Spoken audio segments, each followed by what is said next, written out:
Hoje, na nossa retrospectiva de 2014, o assunto é a Copa do Mundo, que depois de mais de 60 anos voltou ao Brasil. O resultado em campo ficou longe do que a gente queria, vocês lembram? Mas a festa dos torcedores deixou saudades.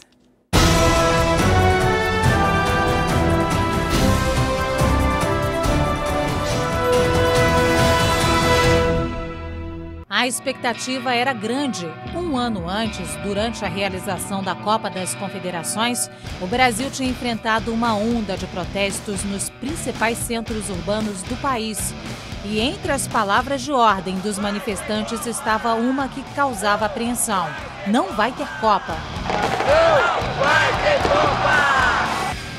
A preocupação, na verdade, não vinha apenas de possíveis distúrbios sociais durante o Mundial, mas também das obras prometidas nos estádios e ao redor deles. Várias cidades tiveram avanços na área de mobilidade urbana, mas boa parte das obras programadas para ficarem prontas antes do Mundial não foi entregue a tempo. Mesmo assim, os torcedores não tiveram grandes problemas de acesso aos estádios. Os aeroportos deram vazão ao movimento e as taxas de atrasos de voos ficaram abaixo do esperado. O setor hoteleiro também conseguiu dar conta da procura. Em alguns locais, como no Rio de Janeiro, foram criadas áreas alternativas de hospedagem, como o Sambódromo, que serviu de estacionamento para motorhomes de argentinos que invadiram a cidade para assistir à final da Copa. Argentina, o gauleiro, quem Os estádios, aos poucos, foram ficando prontos. A Arena Corinthians, palco de abertura do Mundial, e a Arena da Baixada, em Curitiba, eram as que mais preocupavam. A FIFA chegou mesmo a ventilar a transferência dos jogos que seriam realizados na capital paranaense para outras sedes. No entanto, no final, tudo ficou pronto a tempo. O que não preocupa em Salvador é o estádio, um dos primeiros a ficar prontos para a Copa do Mundo. Foi testado e aprovado ano passado na Copa das Confederações. Seleções como Uruguai e Itália passaram por aqui e aprovaram a nova arena. E agora, faltando exatamente 50 dias para o Mundial, aumenta a ansiedade dos baianos e começa, de fato, a contagem regressiva. O público presente aos Jogos do Mundial chegou a quase 3,5 milhões de espectadores. O clima de festa nas cidades que receberam jogos foi um dos pontos positivos do evento. Esta fila é formada por pessoas que estão aguardando para entrar e assistir ao jogo juntas. A tenda tem capacidade para 20 mil pessoas, mas ainda tem bastante gente para entrar. Com a bola rolando, porém, as coisas não foram tão bem para nós. Passamos a primeira fase com certa tranquilidade, mas só chegamos às semifinais depois de 2 jogos sofridos contra Chile e Colômbia.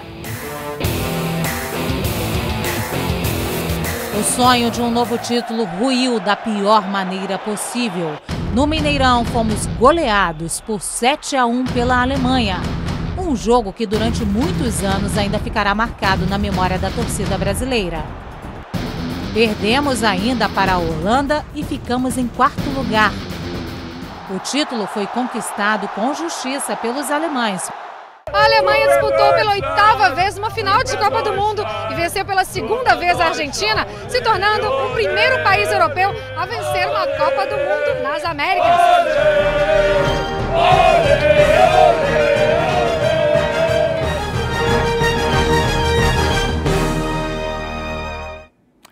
E o fracasso da seleção na Copa deixou lições para o futebol brasileiro. O comentário é de Márcio Guedes. Um ano trágico para o futebol brasileiro. À exceção dos clubes mineiros, que ganharam o Campeonato Brasileiro e a Copa do Brasil, quase tudo deu errado, principalmente a Copa do Mundo, onde criou-se aquela expectativa de que poderíamos esquecer a tragédia de 1950. Na verdade, esquecemos pelo pior caminho, pela pior forma, com uma derrota inesquecível de 7-1 para a Alemanha. Mas mesmo antes da derrota, havia um clima exagerado de já ganhou no Brasil através de comerciais, de tudo que se criou como se o Brasil já fosse hexacampeão antes da hora. A campanha foi muito ruim e basta lembrar a estreia que precisamos da ajuda da arbitragem e também do jogo contra o Chile, aquele drama dos pênaltis, o chororô. O time parecia taticamente defasado e emocionalmente sem condições de chegar à decisão. E pegamos na semifinal um time maduro, um time que estava treinado há anos, que é a Alemanha, levamos um gol de saída, o time desmoronou, as ausências do Neymar e do Thiago Silva acabaram sendo importantes e em 10 minutos levamos aqueles 4 gols num espetáculo surrealista que muita gente até hoje não consegue entender, mas que talvez seja o resultado prático da falta de estrutura do futebol brasileiro, da CBF que andou mudando, passando aí de mão em mão, mas sempre com o mesmo descaminho de só pensar em seleção e esquecer o futebol brasileiro.